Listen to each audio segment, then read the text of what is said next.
Guys, it's Tamara. Thank you so much for being with me today and welcome back to my channel. We're going to start this conversation off by talking about the 8 misconceptions of psychological and emotional trauma. So I'm going to go through each misconception and explain them for you because I want to make some clarifications that I think would help us better understand trauma.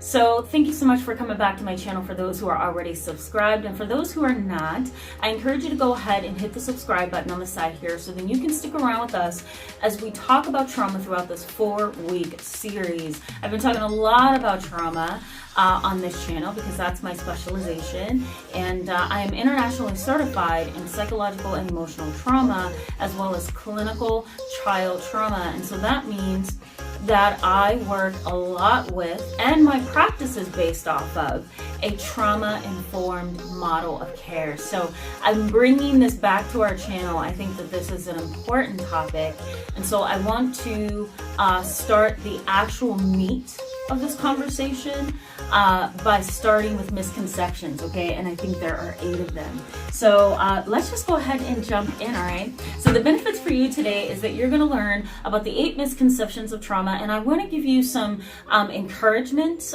to share this with other people who may not understand trauma. There's a lot of misconceptions, and so my goal in this video is to give you the truth and also give you 8 misconceptions that are common so that you can take it to somebody else and say, here's what trauma really is and here's what it's not. I'm also going to post a link to one of my articles that I read a couple years back, and it actually talks specifically about the 8 misconceptions of trauma, and I give you a little bit more meat in that article. So I'll post that in the description box below. All right, so let's go ahead and get started, all right? So the first misconception with childhood trauma is that it is short term. A lot of people feel that if you are no longer under the person or the situation that has traumatized you, that trauma is gone. And that is not true, all right? That's a huge misconception. Trauma is not, and I repeat, not short term. Trauma is long term. And for the most part, it depends on what your genetics are. It depends on what your environmental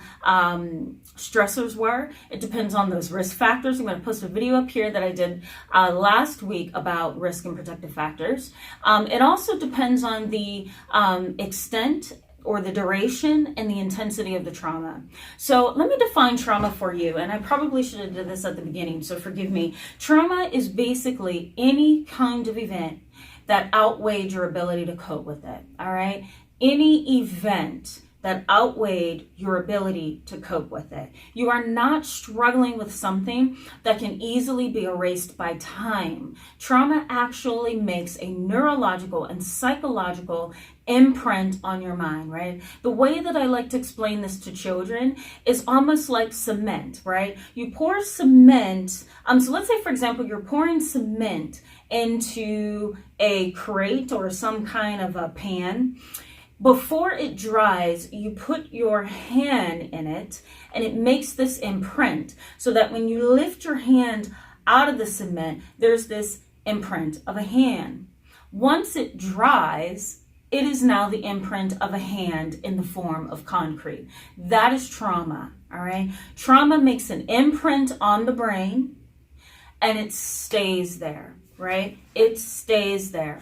What I do, and many other trauma therapists, is we try to get you to accept that this has become an imprint on your mind, but that life is possible outside of it, all right? So once again, trauma creates an imprint on your mind, and it is a situation or an event that you did not have the ability to cope with, all right? When you think about trauma being short term, that's false. Trauma is going to be something that's going to remain in your life until the day that you die. You can learn to cope with it. You can learn to psychoanalyze it. You can learn to reach for things that support you in it, but it's always going to be an imprint on the mind. All right. I think that is extraordinarily important for everybody to understand. All right.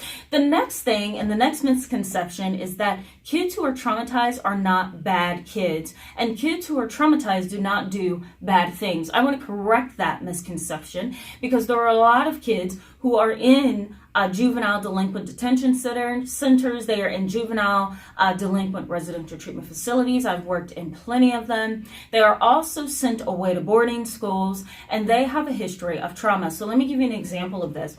An adolescent who has sexually violated another child because they were molested as a child is a youngster or an individual who would end up being sent away to a boarding school or a residential treatment facility or some kind of juvenile detention center because of their behavior. All right. So individuals who are traumatized will often act out in negative and not so good ways, right? They're kind of antisocial, some of them.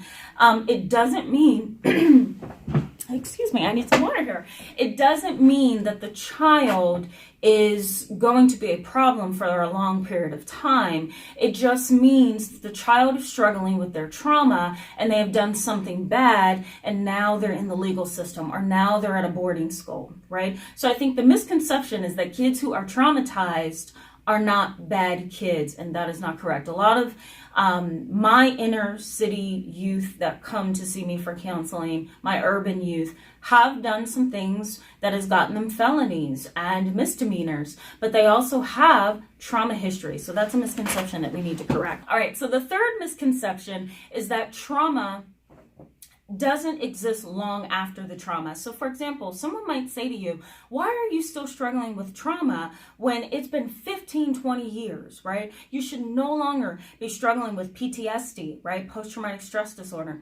You should no longer be having flashbacks. You should no longer be nervous and shaky and unable to tolerate the distress. That is a misconception. Trauma can stay with you long after it has happened. There are some people who have had terrible childhoods who are 90 years of age and still find themselves struggling with the reality that they have been traumatized, okay?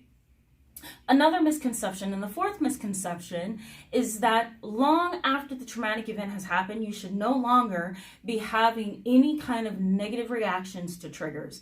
That is another misconception. If you are in an environment, for example, that reminds you of the home that you were traumatized in, or the home where you were sexually molested, or the home or the school where you were severely bullied and assaulted, any environment years later, right? Any environment that includes similar triggers are likely to trigger you, all right? Any environment that has that trigger that is similar to your past is most likely going to trigger you. I'm going to put an article in the comment section below so that you can click on that and learn a little bit more about these misconceptions and a little bit more about how the brain processes trauma. And actually, I'm going to give us a bonus video on Wednesday where I'm going to talk a little bit about the negative impact of trauma on the brain. So we're going to get there. Stick around for that.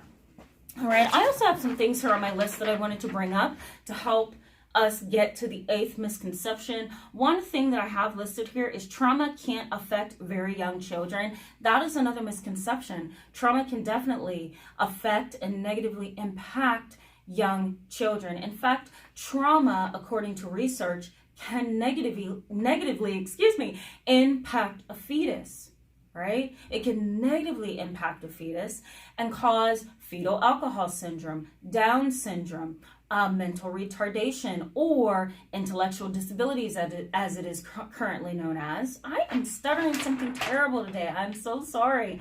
It's been a long day. I apologize. But very young children can be traumatized. In fact, according to the National Child Traumatic Stress Network, there's a lot of childhood trauma that not only stays with the child as they age, but it makes an imprint, once again, on the brain. And so a fetus can come out very traumatized, right? Have you ever seen babies who are addicted to crack cocaine or addicted to amphetamines? And when they come here, it's like they come to this bright place where they can't really see, they're shaking, right? They're screaming, they're so unstable, and those poor little babies just cannot hardly stand being here in the world because they were traumatized neurologically and psychologically and emotionally as a fetus. Now, treatment can help those babies get better, and that's why a lot of them are nursed back to health. But are there long-term consequences to that? Absolutely. It makes the child more susceptible. Remember those risk factors we talked about? It makes the child more susceptible to further damage. All right. The next one is that with help, anyone can get over their trauma. That's another misconception. That is the sixth misconception, that anyone who experiences trauma can get over it. Again, that is a misconception. If you experience trauma, you might heal from trauma very differently than everybody else, right? So maybe Kevin over there can heal from trauma in 5 years and be able to cope with the fact that his father jumped to his suicide. Maybe Karen over there will continue to hold a grudge and be hurt and defensive for years after the trauma. So just because you've experienced a trauma and people think that you should be healed from it doesn't mean that you are, all right? Everybody cannot get over their trauma, even with help, all right? That's another misconception, that you can get over trauma if you have help. Not everybody can do that. The seventh one is if you don't see the trauma, it can't affect you. I talked a lot last week in my last video about vicarious trauma or secondary trauma. And what that is the idea behind that is that you have visualized or witnessed some kind of trauma in your environment. And although it wasn't you directly, you witnessed it and it had a traumatizing effect on you. All right. The last misconception, and I've seen this a lot in my practice, is that most kids who come from, this is hard, because I want to make sure I'm saying this correctly to dispel any kind of stigma or myths, but most kids who come from families where the parent is a substance abuser are traumatized. And I'm talking about severe substance abusers, like those who abuse heavy loads of marijuana and they're always high, or those who abuse alcohol, vodka, cocaine, amphetamines, really strong over-the-counter medications, or they double up with prescription and over-the-counter, Percocet, steroids. All of those kind of drugs can impact the life and the home life of a child. And if a child is growing up in a home where the parent is a severe substance abuser and they witness that parent being that way, that is traumatizing. Some kids also witness their parents selling themselves and prostituting so they can get the money they need for their drug habit. So any kind of environment that involves a parent who's a severe substance abuser can be traumatizing, all right?